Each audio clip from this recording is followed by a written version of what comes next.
René Descartes, los grandes, la gran lucha intelectual, un modo de buscarse problemas en las Provincias Unidas era discutir sobre religión o publicar, como lo hizo Descartes, ciertas opiniones metafísicas que estuvieran en conflicto con el calvinismo ortodoxo. Descartes sabía muy bien que el temperamento holandés, presuntamente flemático, fácilmente se alteraba cuando se hablaba de religión, sobre todo cuando se trataba el gran tema del calvinismo, la predestinación. Los calvinistas más radicales sostenían que Dios elegía a los que irían al cielo, con criterios que los hombres no podían conocer, por lo que ni siquiera se podía manejar la propia conducta con objeto de salvar, de propiciar la salvación. El calvinismo ortodoxo estableció como una base doctrinaria el siervo albedrío, a diferencia del catolicismo que sostenía la del libre albedrío. Sin llegar a la postulación del libre albedrío, se había formado una facción calvinista que sostenía que las acciones del hombre tenían un peso en la decisión de Dios respecto de su salvación o perdición. Estos eran los llamados remonstrantes, del latín remonstrans, que significa reconsideración. Estas facciones no solo estaban divididos en lo filosófico, sino también en lo social y aún en lo político. Desde luego ambas facciones creían en que era deseable la intervención de la Iglesia en la política, pero los conservadores pensaban que los gobernantes debían subordinarse a la jerarquía eclesiástica, mientras que los revisionistas preferían que el gobierno fuera ejercido por civiles, llegando incluso a la propuesta republicana, lo que no solo alarmaba a los eclesiásticos, sino también a los aristócratas.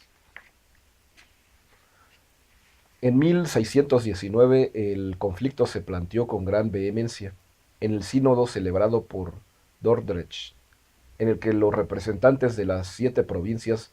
votaron para imponer la ideología ortodoxa y establecer un gobierno de tipo militar con tintes dictatoriales a cargo del príncipe Mauricio, quien fue nombrado Stadtholder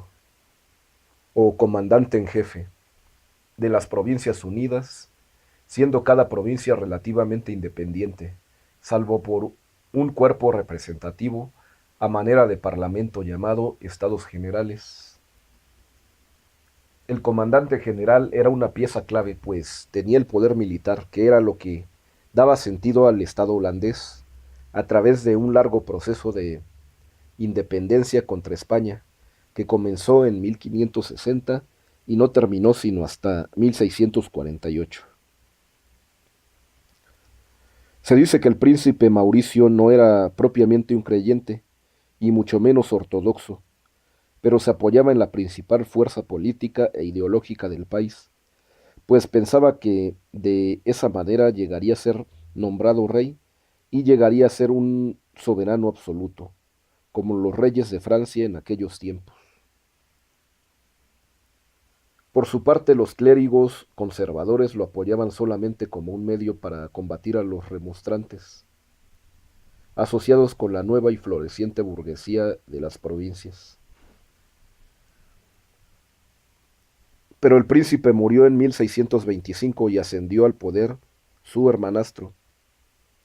el príncipe Federico Enrique, quien mostraba como liberal y afín a las ideas remonstrantes, con lo que se reanudó un conflicto que tenía una apariencia religiosa, pero un trasfondo económico y político, pues representaba la lucha entre la burguesía naciente y la decadente aristocracia, lo que en realidad sucedía en toda Europa, pero en esta región se manifestaba con mayor vigor, pues era evidente la fuerza de los capitalistas. Descartes permaneció durante mucho tiempo al margen de estos debates, por lo menos hasta 1638, cuando su discípulo Henry Regius, cuyos padres habían muerto durante la plaga de 1604, tuvo problemas con el pastor Gisbertus Boetius, quien había asistido al sínodo de Dordrecht en representación de los ortodoxos. Boetius sospechaba que Regius tenía simpatías hacia los remonstrantes. Al analizar la filosofía de Descartes, Boetius entendió que su énfasis en el poder de la razón humana respaldaba peligrosamente la perspectiva liberal remonstrante. Descartes sostenía que cualquiera que tuviese fe podría ir al cielo, siempre que mantuviera un estilo de vida libre de serios pecados, y su filosofía se basaba en la creencia en la intrínseca bondad del ser humano, totalmente contraria a las tesis calvinistas del hombre como un ser caído en el pecado, a causa de la desobediencia de los primeros padres, por lo que la salvación no era un asunto humano, sino que dependía del perdón divino. Descartes tenía sus fundamentos teológicos en el catolicismo y particularmente en la visión jesuítica, que lo había formado, y hasta entonces había eludido cualquier enfrentamiento con los calvinistas, a quienes decía respetar, pero en el fondo despreciaba. Sin embargo, no podía evitar que su filosofía se fuera incorporando a los planes de estudio de las universidades holandesas, y por lo tanto se le involucrara en la polémica. En 1629 Descartes conoció a un eminente profesor de filosofía llamado Henri Renieri, y en 1631 pasó un año en la casa de él en Deventer, que fue donde conoció a la que fuera su concubina y madre de su hija. En 1634 Renieri fue nombrado profesor en la Universidad de Utrecht, y Descartes se instaló en esa ciudad para estar cerca de su amigo otro año, durante el cual se dedicó a trabajar en su libro Los meteoros. En ese tiempo, tanto su amigo como otros catedráticos en varias universidades enseñaban sin problemas el método cartesiano. En 1638, Renieri dictó un curso sobre el discurso del método y los ensayos científicos de Descartes. Renieri nunca habló acerca de la metafísica cartesiana, por lo que no se expuso a la polémica. En 1638, Renieri había presentado a Descartes como otro filósofo llamado Regius, en quien Descartes encontró no solo un amigo de gran talento, sino un verdadero discípulo. Regius era un profesor de medicina teórica y de botánica, pero quería enseñar filosofía natural. Procedía de una familia rica de cerveceros de Utrecht y tenía buenas relaciones entre los personajes más importantes de la ciudad, entre los que se contaba al profesor Boetius, quien era rector de la universidad y le otorgó una cátedra de filosofía natural como fundamento de la medicina. En noviembre y diciembre de 1641, Regius organizó una serie de disertaciones sobre física y todo marchaba bien hasta que Regius expresó la teoría de que Dios no había unido el cuerpo y el alma del hombre, sino que dicha unión era accidental, lo que escandalizó a Boetius, y más aún cuando se declaró partidario de la teoría heliocéntrica. Así se inició una gran polémica entre el rector y el profesor, lo que llegó al grado de escándalo en un debate público celebrado el 8 de diciembre de 1641, en el que se dirimió el siguiente tema: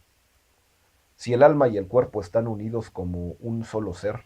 la resurrección del cuerpo era necesaria para vivir en el paraíso,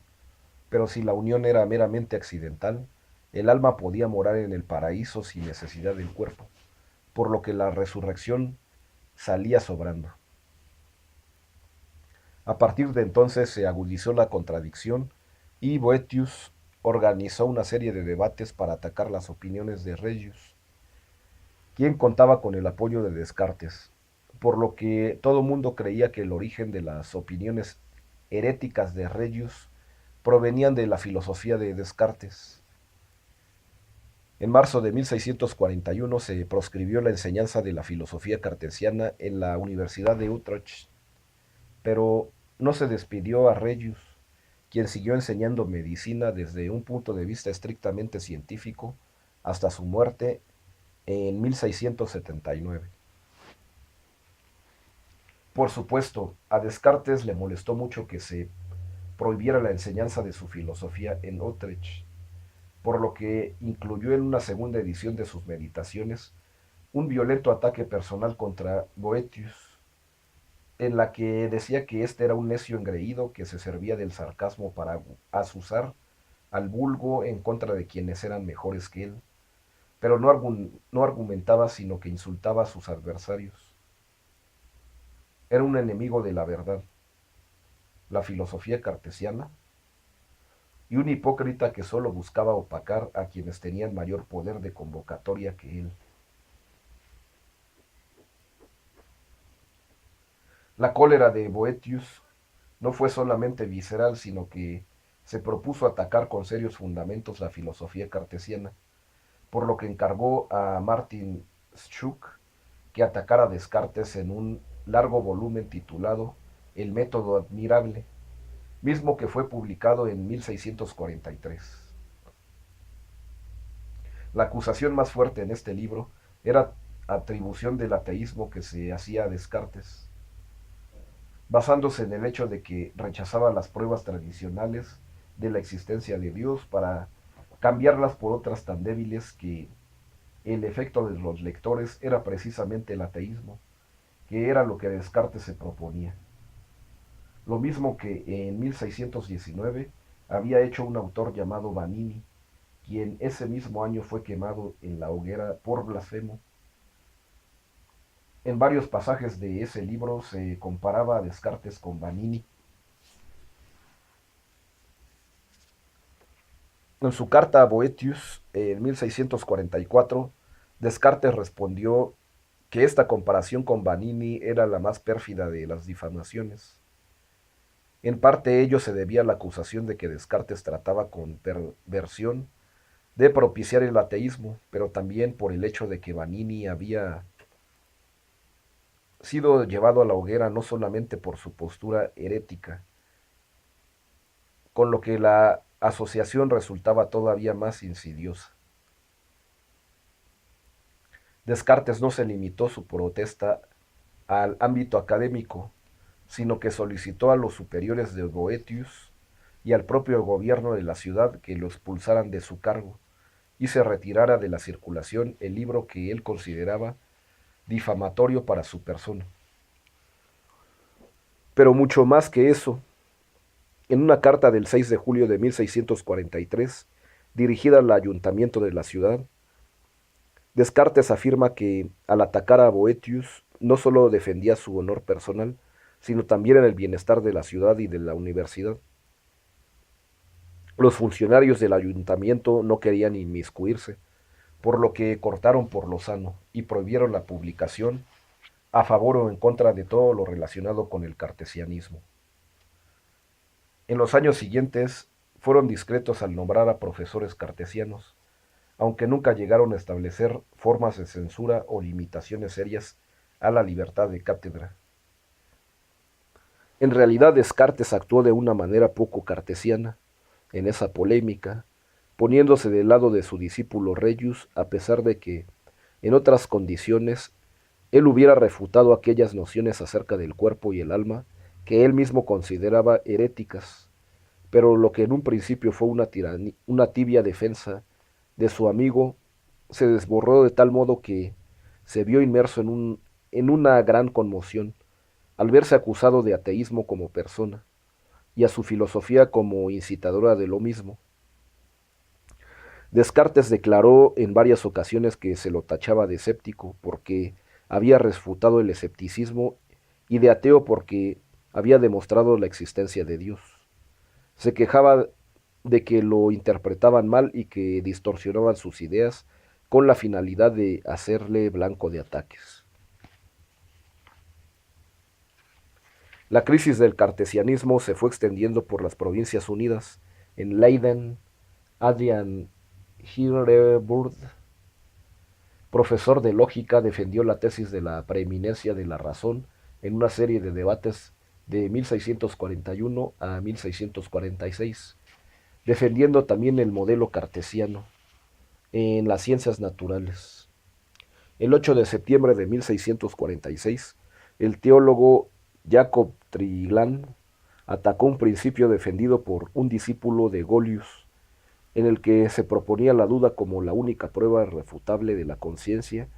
tesis sacada de las Meditaciones. Para Descartes, una vez que se tomaba conciencia de la propia capacidad de dudar, se llegaba a la certeza del cogito ergo sum, lo que no solo era la demostración del ser del hombre, sino también de la existencia de Dios. El ser humano tenía que provenir de alguna parte, pues estaba claro que no podía haberse causado a sí mismo. Pero Trigland sostenía que era duda conduciría a los estudiantes al escepticismo y por tanto al ateísmo.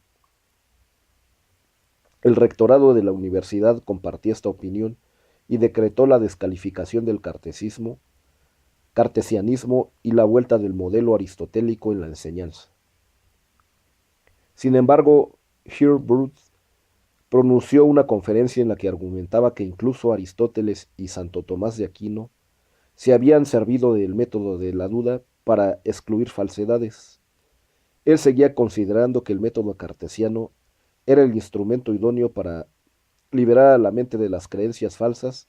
y llegar a la verdad. La discusión siguió un curso cada vez más animado en las universidades, sobre todo porque la propuesta cartesiana necesariamente modificaba el esquema aristotélico tradicional, lo que si bien estimulaba a los profesores, inquietaba demasiado a las autoridades académicas, quienes comenzaron a refutar con vehemencia el modelo cartesiano. Tal fue el caso de Jacob Rebius, regente de la Facultad de Teología de Leiden, quien había sido amigo de Descartes y un amable adversario en el terreno de las ideas. Pero ante la perspectiva de un movimiento ideológico que podía modificar las bases de la enseñanza tradicional, fue radicalizado su postura y colocándose del lado conservador.